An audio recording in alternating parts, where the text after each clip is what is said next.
আসসালামু আলাইকুম, welcome to my channel Shamima's kitchen.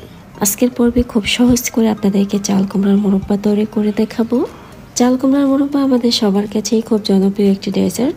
জর্দা, ফালুদা কিংবা ফ্রুটস কেকের মধ্যে এই চাল কুমড়ার মোরব্বা খুব সহজভাবে ব্যবহার করতে পারবেন। আর খুব পারফেক্ট করে আজকে চাল কুমড়ার মোরব্বা আপনাদেরকে তৈরি করে দেখাবো। মোরব্বা তৈরির জন্য আমি এখানে একটা চাল কুমড়া নিয়েছি। এবার চাল কুমড়াটা আমি বটি দিয়ে কেটে নেব। চাল কুমড়া আমি অর্ধেকটা কেটে নিয়েছি। চাল কুমড়াটা যেহেতু অনেক বড়, পুরোটা নিলে আবার বেশি হয়ে যাবে। চাল কুমড়া খোসা আর ভেতরের বীজই খুব ভালো করে কেটে নিয়েছি। এখন একটা কাঁটা চামচ দিয়ে চাল কুমড়া খুব ভালো করে কেচে নিতে হবে। চাল কুমড়া ভালো করে কেচে নিলে মোরব্বাও কিন্তু ভালো হবে। তাই চাল কুমড়া চতুর্পাশ খুব ভালো করে সময় নিয়ে কেচে নেবেন।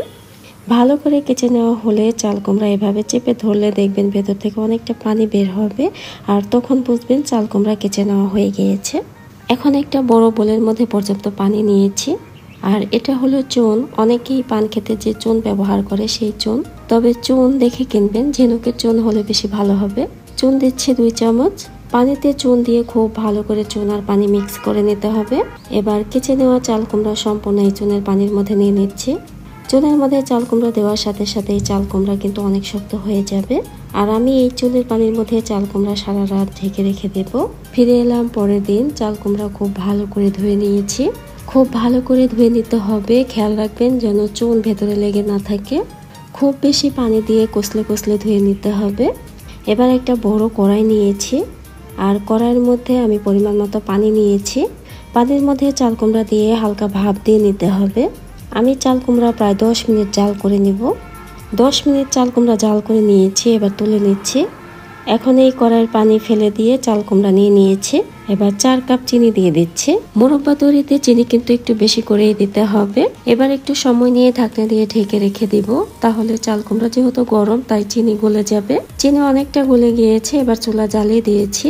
এবার এখানে দিচ্ছি 2 পিস দারুচিনি আর 4-5টি এলাচ দিয়ে দিচ্ছি, আর 2টা তেজপাতা দিয়ে দিচ্ছি। তেজপাতা আপনারা চাইলে স্কিপ করতে পারবেন। এখন জাল করে এই চিনির পানি শুকিয়ে নিতে হবে। চিনির পানি অনেকটা শুকিয়ে এসেছে, তবে আপনারা চাইলে মোরব্বা তুলে রেখেও চিনির পানি শুকিয়ে নিতে পারবেন। পরে আবার মোরব্বা চিনির মধ্যে দিলে দেখবেন যে চিনি শিরা আবার উঠে যাবে।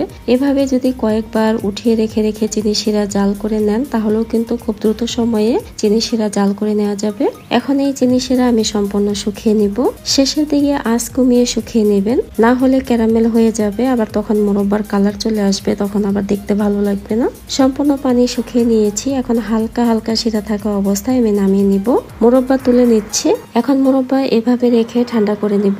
মোরব্বাগুলো এভাবে একটু ফাঁকা ফাঁকা করে রাখলে চিনির এক্সট্রা শিরা নিচে পড়ে যাবে, আর মোরব্বাগুলো কিন্তু পারফেক্ট হবে। তাহলে দেখলেন তো মোরব্বা বানানো কতটা সহজ।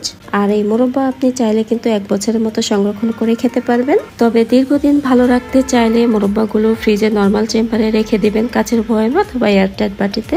এখন একটি মোরব্বা আপনাদেরকে কেটে দেখাচ্ছি, আর দেখে হয়তো বুঝতে পারছেন কতটা পারফেক্ট হয়েছে। আর ভেতরটাও কিন্তু অনেক জুসি হয়েছে, দেখতেও লোভনীয় হয়েছে।